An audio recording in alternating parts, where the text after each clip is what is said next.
Hello friends, welcome to KV special channel. आप सब जानते हो मैंने अपने चैनल पर डिफरेंट सीरीज स्टार्ट की हुई है केवीएस पीआरटी ईवीएस को लेकर के, केवीएस पीआरटी जनरल साइंस को लेकर के। मैंने कोर्सेज स्टार्ट की हुई है KVS PRT EVS plus GS section का जो कोर्स है उसकी प्लेलिस्ट का लिंक मैं आपको डिस्क्रिप्शन बॉक्स में प्रोवाइड कर दूँगी। साथ ही मैंने हिस्ट्री के लिए भी कोर्स स्टार्ट किया हुआ है। मॉडर्न हिस्ट्री मैंने आप लोगों को करा दी है। मिडिवल इंडिया की अगर बात करूँ, समकालीन भारत की अगर बात करूँ तो जो दिल्ली सल्तनत का काल था ना, 1206 से लेकर के 1526 तक, प्रीवियस वीडियो में मैंने यही कराया था। अगर आपने नहीं देखा है तो वो ज़रूर देखिएगा। ठीक है, बढ़ते हैं इस वाली वीडियो में। जो हम बात करेंगे ना, इसमें बात करेंगे 1526 से लेकर के 1707 तक। साथ ही मैं बताना चाहूँगी कि नोट्स जो शेयर करती हूँ ना, मैं टेलीग्राम पर और फेसबुक चैनल पर करती हूँ। ठीक है, फेसबुक ग्रुप में और टेलीग्राम चैनल जो हमारा है। सो टेलीग्राम चैनल आप लिंक मैं डिस्क्रिप्शन बॉक्स में प्रोवाइड कर दूँगी। टेलीग्राम चैनल को आप ज्वाइन कर सकते हो ताकि आपको नोट्स एंड इम्पोर्टेंट अपडेट्स मिलती रहे। तो स्टार्ट करते हैं मुग़ल एम्पायर या फिर मुग़ल साम्राज्य। बात करते हैं मैंने आपको ना प्रीवियस वीडियो में जब दिल्ली सल्तनत कराया था, मैंने आपको बताया था कि 1526 में पहली बैटल ऑफ पानीपत हुई थी और लोधी वंश का जो आखिरी लास्ट रूलर थे इब्राहिम लोधी। तो आपको ना एक बात मैं कभी कभी क्वेश्चंस पूछती हूँ, तो इसमें आप पार्टिसिपेट ज़रूर कीजिए ताकि आपकी भी नॉलेज बढ़े। ठीक है, तो क्वेश्चन ये है कि आपको कमेंट बॉक्स में आंसर करना है। क्वेश्चन ये है कि who was the first ruler of Lodhi dynasty, Lodhi वंश के संस्थापक कौन थे, ये बात आपको कमेंट बॉक्स में बतानी है। ठीक है, आपने अगर प्रीवियस वीडियो देखी होगी तो बिल्कुल पता होगा, और पहले भी अगर पढ़ा होगा कभी दिल्ली सल्तनत, तब भी आप इसका आंसर ठीक से कर पाओगे। तो कमेंट बॉक्स में ज़्यादा से ज़्यादा बच्चे पार्टिसिपेट करना। ठीक है, मुझे भी अच्छा लगेगा। लोधी डायनेस्टी के लास्ट रूलर थे इब्राहिम लोधी, और भारत में इब्राहिम लोधी ने काफ़ी वॉयलेंस मचा रखी थी, कर रखी थी। तब मेवाड़ के जो राजा थे राणा सांगा, इन्होंने अफ़गान सेना बाबर को बुलाया था और बाबर ने आकर के इब्राहिम लोधी को फर्स्ट बैटल ऑफ पानीपत में हरा दिया था। अब एक चीज़ और बताना चाहूँगी कि बाबर ना अपने युद्ध में ना कुछ टेक्निक्स का, कुछ युद्ध पद्धतियों का यूज़ करते थे। तोप खाने और तुलगुमा युद्ध पद्धति इनकी ना बहुत प्रचलित थी। जो तुलगुमा युद्ध पद्धति का मैंने नाम लिया, ध्यान से सुनिएगा, तुलगुमा युद्ध पद्धति का जो मैंने नाम लिया वो उन्होंने ना सबसे पहले बैटल ऑफ पानीपत 1526 में इब्राहिम लोधी के खिलाफ ही यूज़ की थी। इसमें क्या होता था तुलगुमा युद्ध पद्धति में कि इसमें ना आधे सैनिक को ये दाईं ओर भेज देते थे युद्ध करने के लिए। ठीक, दूसरे आधे सैनिक को ये बाईं ओर भेज देते थे। जब जो हमारे शत्रु के साथ जो लड़ाई हो रही है, मान लीजिए इब्राहिम लोधी के साथ है और मैं बाबर हूँ, कुछ भी इस तरीके से लगा सकते हो। तो मैंने क्या किया कि आधी सेना इब्राहिम लोधी के सैनिकों से लड़ने के लिए मैंने दाईं ओर कर दी और आधी सेना मैंने बाईं ओर कर दी। जब इब्राहिम लोधी की सेना दाईं और बाईं ओर युद्ध करने में व्यस्त हो गई तो मैंने क्या किया कि आधी सेना की टुकड़ी ना मैंने बचा के रखी थी, तो पीछे से, ठीक है, पीछे से किले के पीछे से घूम करके आए लोग और उन्होंने ना जो इब्राहिम लोधी की सेना है उनको भी मार दिया और इब्राहिम लोधी को भी मार दिया। तो ये टेक्निक थी, एक तरीके से ना धोखे से ये युद्ध जीतते थे, कह सकते हो आप, कुछ गलत नहीं होगा ये कहने में। ठीक, तो ये जो युद्ध पद्धति थी मैंने बताया आपको, तुलगुमा युद्ध पद्धति, ये सबसे पहले बार इन्होंने बैटल ऑफ पानीपत में ही यूज़ की थी। आगे देखते हैं बाबर के बारे में। बाबर का जो काल रहा 1526 से 1530 तक, इन्होंने जो साम्राज्य को संभाला। तो 1526 में आप सब जानते हो क्या हुआ था, बैटल ऑफ पानीपत, और मुग़ल साम्राज्य के संस्थापक यही थे। भारत आने से पहले ना बाबर कहाँ के थे, अफ़गानिस्तान के थे बेटा, और प्रतूनिया नामक इलाके के ये सरदार थे और ये शुद्ध तुर्क थे। अब यहाँ ना शुद्ध तुर्क से ना एक चीज़ बताना चाहूँगी कि इन्होंने ना अपनी एक ऑटोबायोग्राफी लिखी थी। इन्होंने अपनी क्या लिखी थी, आत्मकथा लिखी थी, और उस आत्मकथा का नाम था, क्या नाम था, तुजुक ए बाबरी। याद रखिएगा बिल्कुल, क्या नाम था, तुजुक ए बाबरी। ये जो इनकी आत्मकथा थी ना, ये तुर्की में ही थी। अगर बाई चांस क्वेश्चन आता है, कहीं भी आपको देखने को मिलता है, not only in KVS PRT या फिर KVS TGT PGT, teaching post हो या नॉन टीचिंग पोस्ट हो, कहीं भी जीके सेक्शन जहाँ भी आता है ना, वहाँ पर ये चीज़ें पूछी जाती है। ठीक, इसलिए मैं साथ में लिख देती हूँ फॉर ऑल कॉम्पिटिटिव एग्जाम्स, क्योंकि हिस्ट्री में से भी क्वेश्चंस आते हैं। तो इन्होंने क्या किया कि तुर्की में थी तुजो के बाबरी, ये मैंने बताया आपको। अब बात आ जाती है कि इन्होंने ना आते ही भारत आने के बाद बाबर ने ना 4 बैक टू बैक युद्ध लड़े थे। पहला जो युद्ध हुआ ये तो 1526 में आपको पता चल गया है, जिसमें इब्राहिम लोदी को इन्होंने हराया था। 1527 में जो नेक्स्ट युद्ध हुआ था वो था कनवाहा का युद्ध या फिर खानवा का जो युद्ध हुआ था। एंड इन्होंने इसमें राणा सांगा जो थे उनको हरा दिया था। 1528 में बैटल ऑफ चंदेरी हुआ था, चंदेरी का युद्ध हुआ था और इसमें इन्होंने हराया था मैत्री राय को। नेक्स्ट आ जाता है 1529 में इन्होंने घाघरा की जो युद्ध हुआ था, बैटल ऑफ घाघरा जो हुई थी, इस इन्होंने अफगान्स को हरा दिया था। अब बात आ जाती है एक्स्ट्रा इन्फॉर्मेशन की। तो खानवा के युद्ध के बाद ना बाबर को गाजी की उपाधि दी गई थी, याद रखिएगा, और इनकी दानवीरता के कारण इनको कलंदर की उपाधि भी दी गई थी। तो कई बार पूछ लिया जाता है गाजी की उपाधि किसको दी गई थी या फिर पूछ लिया जाता है कलंदर की उपाधि किसको दी गई थी। तो बेटा ये दोनों जो उपाधियाँ हैं ना ये बाबर को दी गई थी, तो ये चीज़ आपको याद रखनी है। आगे मूव ऑन करते हैं। तो ये बाबर की आत्मकथा का नाम बाबरनामा या फिर तुजुक ए बाबरी हो जाएगा। मृत्यु इनकी हुई थी बेटा कहाँ पर, आगरा में, ठीक। इनकी मृत्यु हुई थी आगरा में, लेकिन इनको कहाँ दफनाया गया था, काबुल ले जाकर के इनको दफनाया गया था। ये क्वेश्चन ना पिछले साल केबीसी में भी आया था, केबीसी में भी पूछा गया था कौन बनेगा करोड़पति में, अमिताभ बच्चन जी ने ये क्वेश्चन पूछा था। नेक्स्ट आ जाते हैं हुमायूं, बाबर के ही पुत्र थे हुमायूं, ठीक। तो हुमायूं के टाइम पर शेरशाह सूरी अफ़गानों ने हमला किया था, जिनको हुमायूं ने हरा दिया था और वे मुग़ल शासक बने थे। अब जो बाबर का पुत्र हुमायूं था ना, इनका जो उत्तराधिकारी बना था बाबर का, इन्होंने दीन पनाह नामक शहर बसाया था और उसको अपनी राजधानी बनाई थी। तो ये चीज़ बिल्कुल याद रखनी है कि इनकी जो राजधानी इन्होंने बनाई थी ना हुमायूं ने, तो उसका क्या नाम था, दीन पनाह, ठीक है।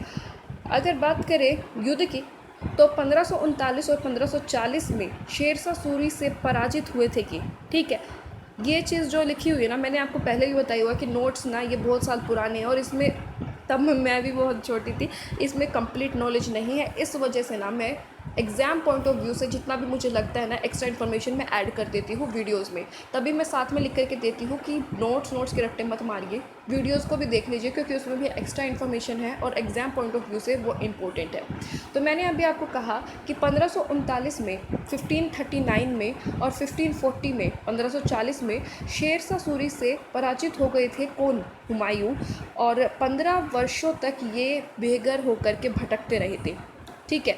इनसे इनका जो ये शासन था ना ये छीन लिया गया था और 1555 में उनको अपना राज्य वापस मिला था, इतने लंबे समय के पश्चात, ठीक है। अगर बात करें फिर जो 1556 में इनकी जो मृत्यु हुई थी, 1555 में इनको राज्य वापस मिला और 1556 में इनकी मृत्यु हो गई। देखिए कितना दुर्भाग्य है एक तरीके से, ठीक है। 1556 में जो इनकी मृत्यु हुई थी ना, वो पुस्तकालयों की सीढ़ियों से गिर गए थे, ये लाइब्रेरी की जो स्टेयर्स थी उनसे गिर गए थे और इनकी मृत्यु हो गई थी। और हुमायूं का जो मकबरा है वो दिल्ली में है, आप सबको पता होगा, ठीक है। बहुत से लोग गए भी हो गए जो दिल्ली रहते हैं। तो अब ये देखिए हुमायूं के शासनकाल में शेरशाह सूरी ने ना जीटी रोड का निर्माण कराया था, कई बार पूछ लिया जाता है, ठीक है। जीटी रोड का जो निर्माण है वो किसने करवाया था, वो कराया था शेरशाह सूरी ने। और ये रोड जो है कोलकाता से पाकिस्तान के पेशावर अमृतसर तक जाता है। हुमायूं की अगर बायोग्राफी की या आत्मकथा की बात करें तो हुमायूं नामा, ठीक है, आत्मकथा नहीं, जीवनी की बात करें, बायोग्राफी ऑफ हुमायूं नामा, ये हुमायूं नामा किसने लिखी थी, गुलबदन बेगम ने लिखी थी। किसने लिखी थी, गुलबदन बेगम ने। बहुत बार क्वेश्चन आ चुका है तो याद रखिएगा। ये जो बुक्स होती है ना, बायोग्राफी किसकी थी, ऑटोबायोग्राफी किसकी थी, जो भी प्रचलित है वो सब पूछ ली जाती है। तो इसके ऊपर मैं एक कोशिश करूँगी कि ना एक अलग से वीडियो भी बना दूँ ऑथर्स की और बुक्स को लेकर के, जितने भी इम्पोर्टेंट है उनकी। 1556 में ये मैंने लिख दिया है, अभी आपको बता दिया है, ठीक है, कि पुस्तकालय के स्टेयर से गिर करके इनकी मृत्यु हो गई थी। नेक्स्ट आ जाते हैं जो इनके, अच्छा, अकबर से के ऊपर आने से पहले ना थोड़ी सी बात कर लेते हैं शेरशाह सूरी की। शेरशाह सूरी इतना प्रचलित कैसे हो गए, देखिए अभी मैं ना एक चीज़ बताना चाहूँगी कि जो शेरशाह सूरी थे ना, ठीक है बेटा, वो ना उनका जो साम्राज्य रहा था, उन्होंने जो संभाला था, राज्य को, वो 1540 से 1545 तक इन्होंने राज्य को संभाला था। और भारत में जो सूरी वंश थे ना, उसके संस्थापक ही शेरशाह सूरी थे। ठीक है, बाई चांस पूछ लिया जाए वो was the founder of Suri dynasty, तो इसके जो फाउंडर थे वो थे शेरशाह सूरी, और ये एक अफ़गानी पठान थे। ठीक है, इनका नाम फरीद खान था। ठीक, और एक बहुत ही अच्छे, बहुत ही पावरफुल योद्धा थे ये। अगर बात करें तो 1540 में मैंने बताया कि हुमायूं को हरा दिया था सूरी ने, शेरशाह सूरी ने, और अपने जो साम्राज्य की स्थापना की थी। 5 वर्ष के छोटे समय के लिए ही बेशक से ये राजा या शासक क्यों ना रहे हो, लेकिन ये इन्होंने ना अपने कुछ ऐसे काम करे अपने राज्य में कि इनका जो छोटे से अवधि के लिए ही चाहे क्यों ना इन्होंने शासन किया हो, लेकिन इनका नाम इतिहास के पन्नों में दर्ज हो गया। इन्होंने बहुत सारे प्रशासनिक सुधार किए थे, एडमिनिस्ट्रेशन लेवल पर बहुत ही काम किया था। अगर बात करें तो जन कल्याण के लिए भी इन्होंने बहुत काम किया था, सोशल वर्क भी इन्होंने काफ़ी किया था। इसी वजह से इनको याद किया जाता है। और 1540 से, मैंने कहा 1540 से 1545 तक इन्होंने क्या किया था, शेरशाह सूरी ने राज किया था, या इनका राज्य था, शासन था। 1545 में इनकी मृत्यु हो गई थी। कलिंजर में एक विस्फोट हुआ था और तब उनकी मृत्यु हो गई थी। और शेरशाह सूरी का अगर मकबरे की बात करें तो बहुत बार पूछ लिया जाता है शेरशाह सूरी का मकबरा कहाँ पर है। ठीक है, तो शेरशाह सूरी के अगर मकबरे की बात करें तो ये सासाराम बिहार में है। कहाँ पर है? सासाराम बिहार में है, बिल्कुल याद रखिएगा। ठीक है, अब आ जाते हैं हम अकबर पर। तो अकबर का जो काल है वो है 1556 से लेकर के 1605 तक। हुमायूं के बेटे थे। इनका जो जन्म हुआ था वो सिंध के अमरकोट में हुआ था 1542 में। और इनका जो राज्याभिषेक हुआ था वो हुआ था 1556 में कलानौर गुरदासपुर ज़िले में इनका क्या हुआ था, राज्याभिषेक हुआ था। ठीक है, 14 वर्ष की आयु में, 14 वर्ष की अल्पायु में इनका राज्याभिषेक हुआ था। बहुत बार पूछा जाता है 14 ईयर्स की एज में कौन बना था। ठीक है, तो ये अकबर ने शासन को संभाला था। और 1556 की राज्याभिषेक होने के बाद तत्पश्चात इन्होंने सेकंड बैटल ऑफ पानीपत में पार्टिसिपेट किया था। तब इनकी जो उम्र थी ना वो बेटा काफ़ी कम थी। इस वजह से इनके साथ ना इनके जो संरक्षण थे वो हेमू जिनका नाम है, ठीक है, बैरम खान के संरक्षण में पानीपत के दूसरे युद्ध में किसको हरा दिया था? संरक्षण कौन थे? बैरम खान थे। बहुत बार ये भी पूछ लिया जाता है। और किनको हराया था? हेमू को हराया था। ठीक है, सिकंदर सूरी के जो सेनापति थे हेमू को हरा दिया था इन्होंने। तो ये चीज़ याद रखिएगा। सेकंड बैटल ऑफ पानीपत कौन से ईयर में हुई? 1556 में, ये बात भी याद रखिएगा। ठीक, अब बात आ जाती है क्या कहा मैंने कि सिकंदर सूरी के सेनापति हेमू को हराया था। और अकबर के शासनकाल को हिंदी साहित्य का स्वर्णकाल कहते हैं। अकबर ने दीन ए इलाही धर्म की स्थापना की थी, लेकिन ये जो दीन ए इलाही धर्म था ना, ये इतना ज़्यादा पॉपुलर नहीं हो सका था। ठीक है, इतना ज़्यादा प्रचलित नहीं हो सका था। ठीक, ऐसा रहा था, ये भी कह सकते हो आप। और अगर बात करें तो दीन ए इलाही धर्म की स्थापना इन्होंने की थी 1582 में। और दीन ए इलाही धर्म को अपनाने वाला जो पहला व्यक्ति था वो अकबर खुद थे। और पहले हिंदू अगर बात करें तो वो बीरबल थे। अकबर के दरबार में 9 रत्न रहते थे। बहुत बार आपने सुना होगा, नवरत्न इनके दरबार में की शोभा बढ़ाते थे। तो इनमें से बीरबल, तानसेन, मान सिंह, राजा टोडरमल, ये सब इनके एक्सेट्रा, ये सब इनके नवरत्नों में शामिल थे। बीरबल के अगर बचपन के नाम की बात करें तो ये थे महेश दास, जो कि अकबर का प्रसिद्ध सलाहकार था, एडवाइज़र था। तानसेन की बात करें तो तानसेन भी इनके ही नवरत्नों में एक थे। और तानसेन एक प्रसिद्ध संगीतकार थे। मियाँ का मम्हार, मियाँ की टोडी, कंठाभरण और वाणी विनाश की रचना इन्होंने की थी। अगर तानसेन की मकबरे की बात करें तो ये ग्वालियर में है। ठीक है, तो ये चीज़ सुनी आपने, ये चीज़ पढ़ी जो भी नोट्स में लिखा हुआ है। इसके अलावा क्या जानने की ज़रूरत है अकबर के शासन के बारे में? कहाँ से क्वेश्चन और आ सकता है, क्या आपको अलग बताने की ज़रूरत है, वो भी ध्यान से सुनिएगा। पहली चीज़ मैंने आपको बता दी कि जो अकबर के संरक्षक थे 1556 सेकंड बैटल ऑफ पानीपत के युद्ध में, वो थे बैरम खान। याद रखिएगा, पूछ लिया जाता है। दूसरी चीज़ आपको याद रखने की ये ज़रूरत है कि ना फतेहपुर सीकरी, आगरा के पास ना फतेहपुर सीकरी है। ठीक है, एक शहर फतेहपुर सीकरी को इन्होंने अपना क्या बनाया था, राजधानी बनाई थी।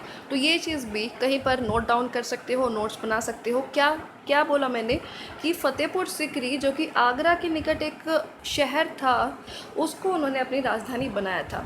तीसरी बात कहाँ से क्वेश्चन आ सकता है, क्या इंपॉर्टेंट बात है, तो वो ये है कि गुजरात में जब गुजरात के युद्ध में जब इनको विक्ट्री मिली थी या फिर विजय प्राप्त हुई थी ना, उसके उपलक्ष्य में ना इन्होंने विश्व का सबसे बड़ा दरवाज़ा, बुलंद दरवाज़ा बनवाया था, बुलंद दरवाज़ा का निर्माण कराया था।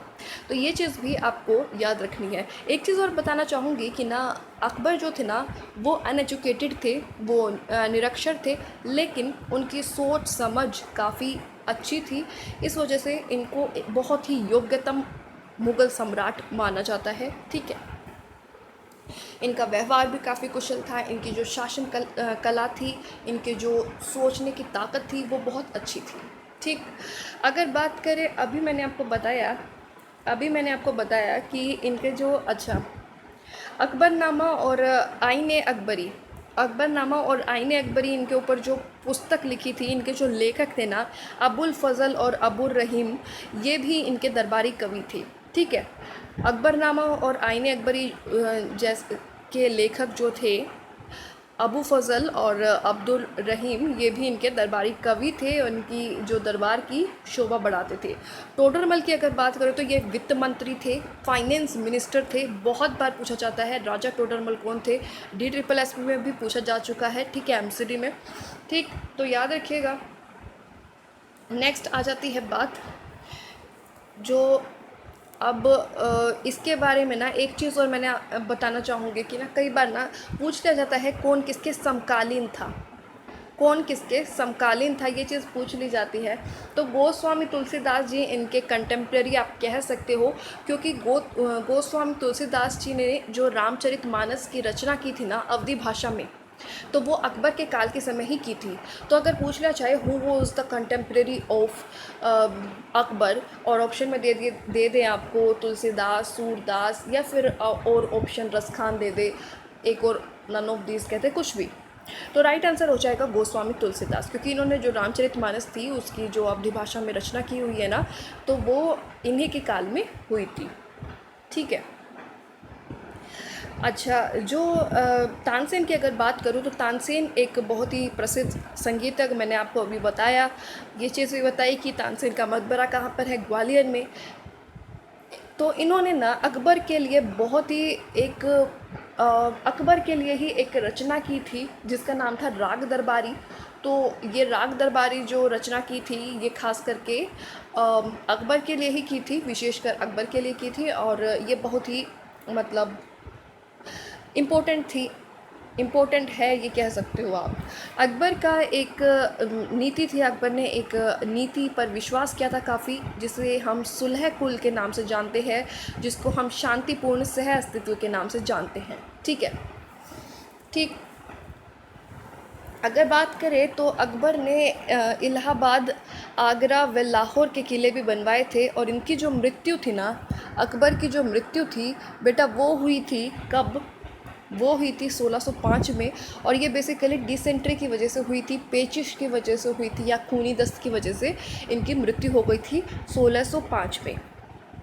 ठीक है, और इनको कहाँ दफनाया गया, कब्र कहाँ पर है, ये भी पूछ ली जाती है। तो इन्होंने ना खुद स्वयं के द्वारा निर्मित कब्र थी सिकंदरा में, इनको दफनाया गया था। ठीक है, काफ़ी बार पूछ लिया जाता है, और ये क्वेश्चन आ चुका है DSSB 2/17 दास ग्रेड 4 में। ठीक, तो ये चीज़ याद रखिएगा, क्योंकि उसमें GK जो आती है ना वो 40 नंबर की आती है, तो ये वाला क्वेश्चन देखने को मिला था। अब नेक्स्ट आ जाते हैं, उत्तराधिकारी कौन बने। अकबर के उत्तराधिकारी थे जहांगीर, सलीम या फिर जहांगीर, जो उनका जो शासन है वो 1605 से लेकर के 1627 तक रहा। 1611 में झलंदर के शासक को पराजित करके नॉर्थ ईस्ट पार्ट पर कब्जा कर लिया था, किसने, जहांगीर ने। ठीक है, 1611 से ही, अगर 1611 यहाँ लिखा हुआ है तो 1611 से रिलेटेड ही एक और ख़बर बताना चाहूँगी जहांगीर के बारे में। तो 1611 में ही इन्होंने नूर जहाँ से शादी की थी। नूर जहाँ इनकी पत्नी का नाम था, और नूर जहाँ का जो असली नाम था ना बेटा, वो था मेहरुनिसा, वो था मेहरुनिसा। तो नूर जहाँ का असली नाम पूछे मेहरुनिसा, ये भी पता होना चाहिए। ऑप्शन में दोनों में से कोई भी हो सकता है। कई बार पूछा जाता है जहांगीर के बचपन का नाम क्या था, तो उनके जो बचपन का नाम था वो सलीम था, इसलिए मैंने सलीम और जहांगीर लिखा हुआ है। आगे बढ़ते हैं। आप में से बहुत से लोग ये जानते होंगे कि जहांगीर के शासनकाल में ना 3 यूरोपियन भारत आए थे, ठीक है।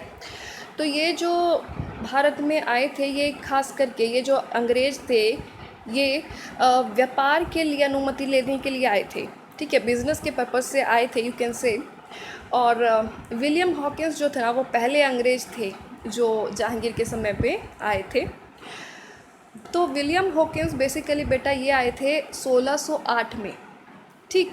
विलियम हॉकिंस कब आए थे? 1608 में। अगर बात करूँ मैं थॉमस रो की, तो थॉमस रो आए थे, सर थॉमस रो, जो ये सेकंड नंबर पे लिखा हुआ था, ये आए थे 1615 में, ठीक है, 1615 में। और विलियम फिंच, ये जो ये 1619, इसको हटा दीजिएगा, विलियम फिंच भी इन्हीं के साथ आए थे, ठीक है। तो ये चीज़ याद रखिएगा, ठीक है। मेन विलियम हॉकिंस और सर थॉमस रो के बारे में पूछा जाता है। विलियम हॉकिंस आए हैं 1608 में, और जो सर थॉमस रो है ये आए हैं 1615 में, ठीक। सलीम या जहांगीर की वाइफ का नाम मैंने अभी भी बता दिया है, मेहरुनिसा। इसके बारे में और अच्छी बात जहांगीर के बारे में जानते हैं तो वो ये है कि ये बहुत ही न्यायप्रिय थे, ठीक है। जस्टिस इनके लिए ये था कि चाहे कोई भी हो, चाहे कोई बड़ी जात का है, चाहे कोई छोटी जात का है, चाहे कोई मेल है, चाहे कोई फीमेल है, लेकिन न्याय में कोई भी पक्षपात नहीं करना। इक्वालिटी बिफोर लॉ सुनते हो ना कॉन्स्टिट्यूशन में, वही वाला फंडा था इनका, ठीक है। नेक्स्ट जो आपको जानने की ज़रूरत है वो ये कि ये ना बहुत ही अच्छे आर्टिस्ट थे, चित्रकार ये बहुत अच्छे थे, और चित्रकारी के प्रेमी थे, यू कैन से, ठीक। और इन्होंने जो अपनी आत्मकथा है ना, इन्होंने अपनी आत्मकथा, ऑटोबायोग्राफी, जो खुद लिखते हैं, ऑटोबायोग्राफी वो होती है। बायोग्राफी क्या होती है? जो किसी और के द्वारा आपके बारे में लिखी जाती है या उस पर्सन के बारे में लिखी जाती है। तो इन्होंने लिखी थी ऑटोबायोग्राफी, स्वयं लिखी, ठीक। तो ये लिखी थी फ़ारसी में, ठीक है, फ़ारसी में ये लिखी थी। और इनकी जो ऑटोबायोग्राफी थी उसका नाम था तुजुक ए जहांगीरी। क्या नाम था? तुजुक ए जहांगीरी। 1627 में इनकी मृत्यु हो गई थी, और इनको लाहौर के शाहदरा में दफनाया गया था, ठीक है। तो ये याद रखिएगा, कब मृत्यु हुई? 1627 में इनकी मृत्यु हुई, और इनको कहाँ पर दफनाया गया? लाहौर की शाहदरा में इनको दफनाया गया था। नेक्स्ट आ जाती है क्या, अच्छा, ये लिखा हुआ है जहांगीर का काल चित्रकारिता का स्वर्ण काल था, क्योंकि ये बहुत ही चित्रकारी के प्रेमी थे। मैंने बताया कि बहुत ही अच्छे आर्टिस्ट थे, ठीक है। और इनका बहुत ही रुचि थी चित्रकारिता में, और इनका इसी वजह से इनके काल को चित्रकारिता का स्वर्ण काल के नाम से भी जाना जाता है। अगले जो इनके उत्तराधिकारी बने थे वो थे शाहजहाँ, जिनका जो सेशन है या फिर जिनका जो शासन रहा वो 1628 से लेकर के 1658 तक बेसिकली रहा था, ठीक है। ये कहीं पर एक आध कम लिखा मिल जाता है, 1627 से 1657 यहाँ लिखा हुआ है। तो ये हर एक बुक में अगर देखें तो एक उसका ईयर का, क्योंकि पिछला वाला कोई काउंट कर लेता है, कोई नहीं करता है, तो इस वजह से ये डिफरेंस देखने को मिल जाता है। अगर शाहजहाँ की बात करें तो जहांगीर के पुत्र थे शाहजहाँ, और इन्होंने ना एक दिल्ली में आपने एक शहर सुना होगा शाहजहानाबाद, ठीक है। तो इन्होंने ना एक शाहजहानाबाद जो जगह है उसको अपनी राजधानी बनाई थी, ठीक है। शाहजहानाबाद को इन्होंने क्या बनाई थी? अपनी राजधानी। 1612 में ना इन्होंने मुमताज़ महल से शादी की थी। और मुमताज़ महल का ना कई बार रियल नेम पूछ लिया जाता है, वास्तविक नाम पूछ लिया जाता है। तो मुमताज़ महल का जो रियल नेम था वो था बेटा अर्जुमंद बानो बेगम। क्या नाम था? अर्जुमंद बानो बेगम। याद रखिएगा या फिर कहीं नोट डाउन कर लीजिएगा। अब इनकी बात आती है कि इन्होंने क्या क्या बनवाया है। तो इन्होंने देखिए, दिल्ली का लाल किला, दिल्ली की जामा मस्जिद, आगरा का ताजमहल, मयूर सिंहासन, तो ये जो कुछ जो ये मयूर सिंहासन है ये बेटा बेसिकली दिल्ली के लाल किले में है मयूर सिंहासन। ठीक है, ये कुछ इन्होंने इमारतों का क्या कराया था, निर्माण करवाया था। और इनके काल को ना मुग़ल वास्तुकला का स्वर्ण युग काल भी कहा जाता है कई बार। ठीक है, अगर बात करें मयूर सिंहासन पर बैठने वाले जो पहला व्यक्ति था वो शाहजहाँ खुद थे। और उसके बाद एक जो लुटेरा आया था नादिर शाह जिनका नाम था, उन्होंने क्या किया कि वो मयूर सिंहासन को लूट कर ले गया था। और इसके बाद जो लास्ट पर्सन, कई बार पूछ लिया जाता है कि मयूर सिंहासन पर बैठने वाले जो अंतिम जो पर्सन थे वो कौन थे, तो वो थे बेटा मोहम्मद शाह रंगीला। ठीक है, तो ये चीज़ भी याद रखिएगा। आगे बढ़ते हैं, महमूद शाह रंगीला ये हो गया है। आगे बढ़ते हैं तो शाहजहाँ की वाइफ का नाम मैंने बता दिया, अर्जुमंद। मंद है MAND भी आएगा। अर्जुमंद बानो बेगम इनका नाम है, जिसको मुमताज़ के नाम से जाना जाता है। 7 संतान थी और प्रिय संतान इनकी औरंगज़ेब एंड दारा शिको थी। इनके बीच उत्तराधिकारी बनने के लिए युद्ध हुआ था, जिसे धर्मत का युद्ध के नाम से भी जाना जाता है। इस युद्ध में औरंगज़ेब ने दारा शिको को हरा दिया था और नेक्स्ट रूलर ये बने थे। ठीक है, लेकिन इससे पहले ना शाहजहाँ के बारे में एक और इम्पोर्टेंट जो बात है वो जानने की ज़रूरत है कि शाहजहाँ ना 1658 में, ठीक है, 1658 में ये ना बीमार पड़ गए थे। 1658 में शाहजहाँ बीमार पड़ गए थे और उनके बेटे औरंगज़ेब ने, ठीक, जो नेक्स्ट रूलर बने हैं, उनके बेटे औरंगज़ेब ने ना इनको कैदी बना लिया था और आगरे के किले में ही रखा था। 1666 में 8 साल बाद इनकी मृत्यु हुई थी और आगरा के ताजमहल में ही इनको दफना दिया गया था। ठीक है, ये चीज़ हुई थी।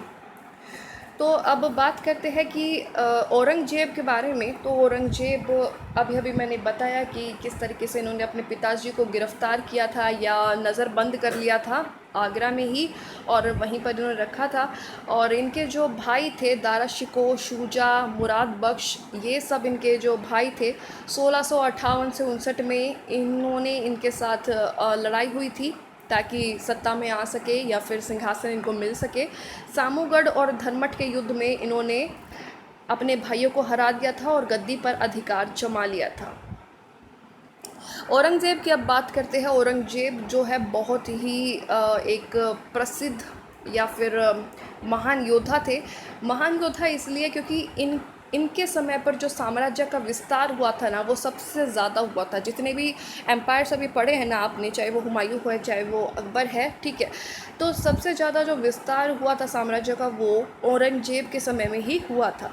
ठीक है, अब उन्होंने ना लेकिन एक चीज़ ये हुई थी कि इन्होंने लगभग पूरे जो भारत पर कब्जा कर लिया था। तो ये ऐसे पहले शख्स थे या पहले ऐसे शासक थे और इनको ना किसी कारण की वजह से, एक चीज़ और हुई इनके साथ, समाज में ना इनको किसी ना किसी कारण से सभी वर्ग, जैसे सिख है या जाट है या मुसलमान है या मराठा है, इन सब के प्रति इनको विरोध का सामना करना पड़ा था। इन सब की तरफ से इनको विरोध का सामना कभी ना कभी कहीं ना कहीं करना पड़ा था।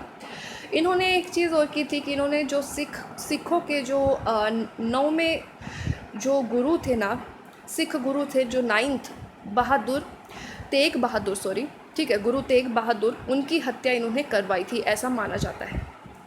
सूरदास, अब कंटेम्प्रेरी में कहती हूँ कि समकालीन पूछ लेते हैं कौन किसके समकालीन था, तो ये भी आपको पता होना चाहिए। क्या पता होना चाहिए कि सूरदास, रस खान, बिहारी लाल, ये जो आपने कवियों के नाम सुने होंगे, तो ये सब ना इनके समकालीन थे। एक बार और बोलना चाहूँगी, सूरदास, रस खान, बिहारी लाल, ये सब जो नाम मैंने अभी लिए प्रसिद्ध कवि, ठीक है, ये इनके समकालीन थे।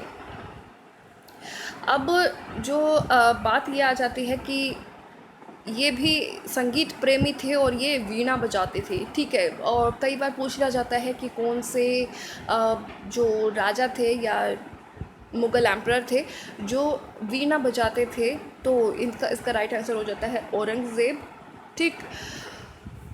और इन्होंने सबसे ज़्यादा कर वसूलने वाला जो ये शासक थे वो कौन थे? औरंगज़ेब। और औरंगज़ेब जब हम लिखते हैं तो इसको एक याद करने की ये ट्रिक है कि जेब जब हम लिखते हैं ना तो औरंगज़ेब हिंदी में लिखते हैं। लास्ट में जो जेब बनता है, जेब का मतलब होता है पॉकेट। तो ये आप सोच सकते हो कि इन्होंने ना इतना पैसा वसूला कि इन्होंने अपनी जेबों को भर लिया था। ठीक है, इन्होंने अपनी पॉकेट्स को भर लिया था।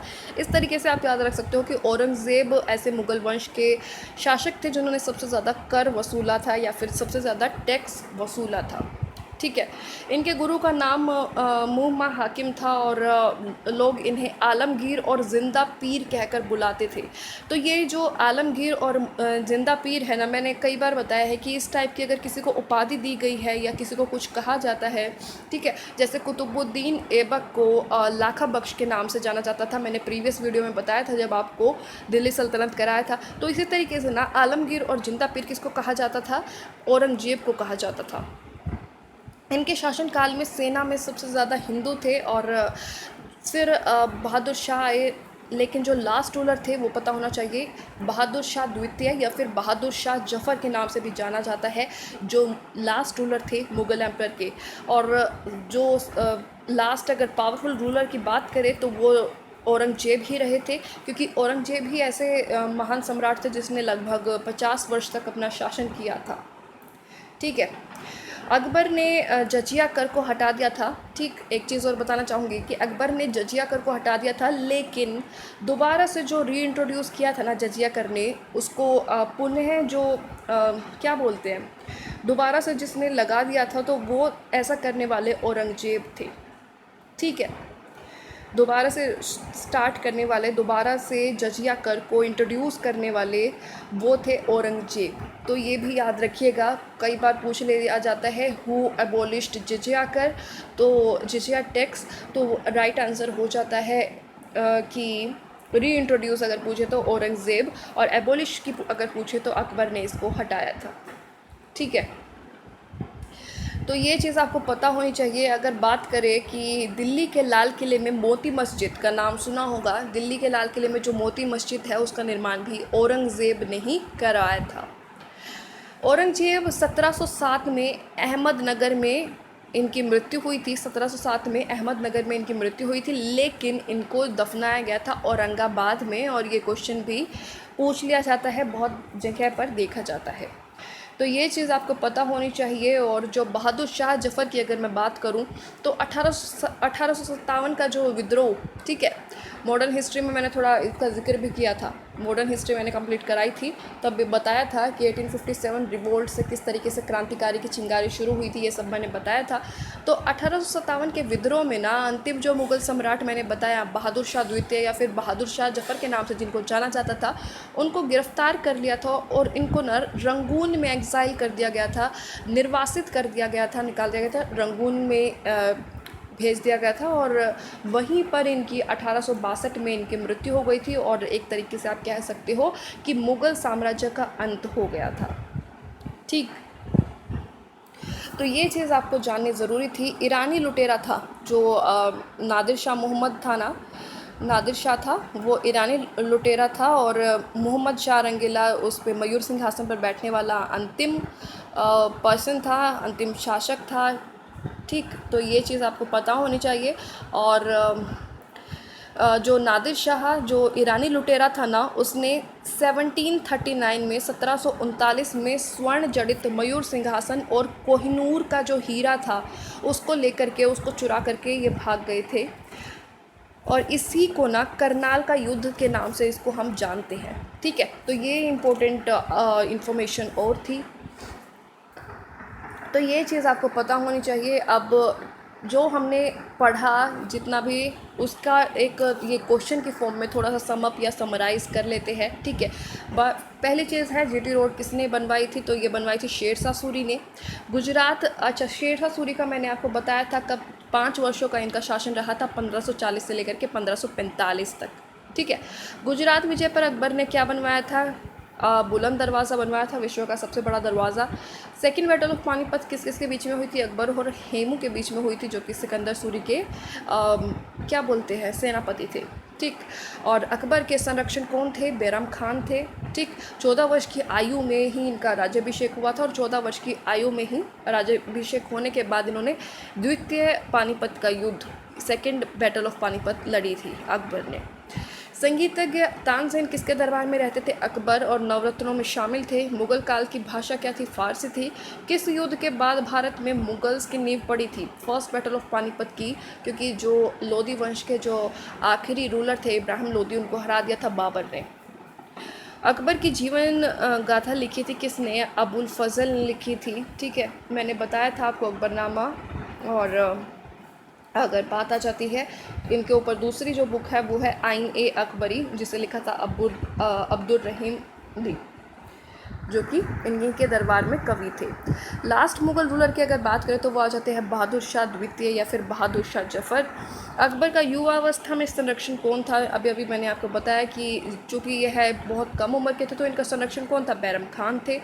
जीटी रोड जोड़ती है किसको? कोलकाता से अमृतसर, या आप कह सकते हो पंजाब, पाकिस्तान पंजाब के पेशावर तक।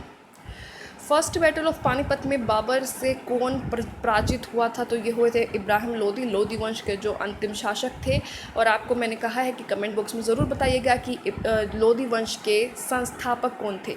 ठीक है, ये तो लास्ट रूलर थे, आपको बताना है फाउंडर कौन थे। ठीक है, पार्टिसिपेट ज़रूर करिएगा।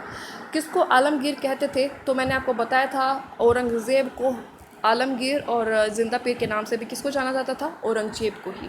मयूर सिंहासन पर बैठने वाला अंतिम व्यक्ति कौन था? तो ये था मोहम्मद शाह रंगीला। और ईरानी लुटेरा था नादिर शाह।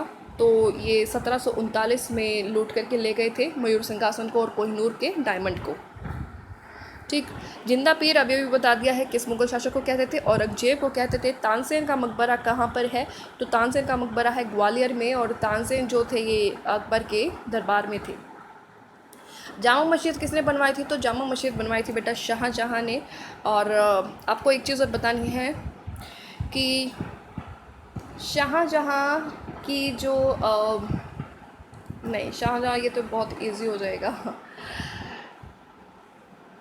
ठीक है, यही देख लेते हैं। ठीक। जामा मस्जिद किसने बनवाई थी? शाहजहाँ ने। अहमद लाहौरी शाहजहाँ के शासनकाल में इतिहासकार, कलाकार ऑफ ताजमहल, उस्ताद अहमद लाहौरी का आपने नाम सुना होगा। ये आर्किटेक्ट थे किसके? जो ये ताजमहल बना है उनके। धर्मत का युद्ध किसके बीच में हुआ था? औरंगजेब, दारा शिकोह, और सामूगढ़ की बैटल भी हुई थी। किस किस के बीच में हुई थी? ये दारा शिकोह, शुजा, मुराद बख्श, ये सब भाइयों के बीच में हुई थी, जिसमें कौन जीत गए थे? औरंगजेब जीत गए थे। और नेक्स्ट जो उत्तराधिकारी बने थे वो औरंगजेब ही बने थे।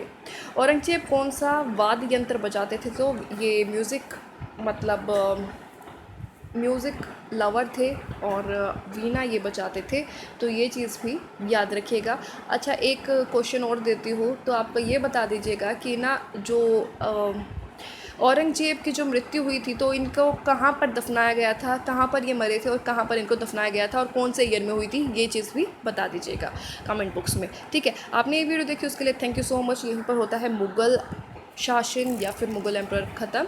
ठीक है, मिलेंगे नेक्स्ट वीडियो में। नेक्स्ट वीडियो में ना जो यूरोपियों का भारत में आगमन था उन सब के बारे में थोड़ा सा बात करेंगे, क्योंकि उनमें से भी कई बार क्वेश्चन देखने को मिल जाते हैं। तब हमारा जो समकालीन भारत है वो कंप्लीट हो जाएगा। उसके बाद एंशियंट इंडिया की तरफ बढ़ेंगे।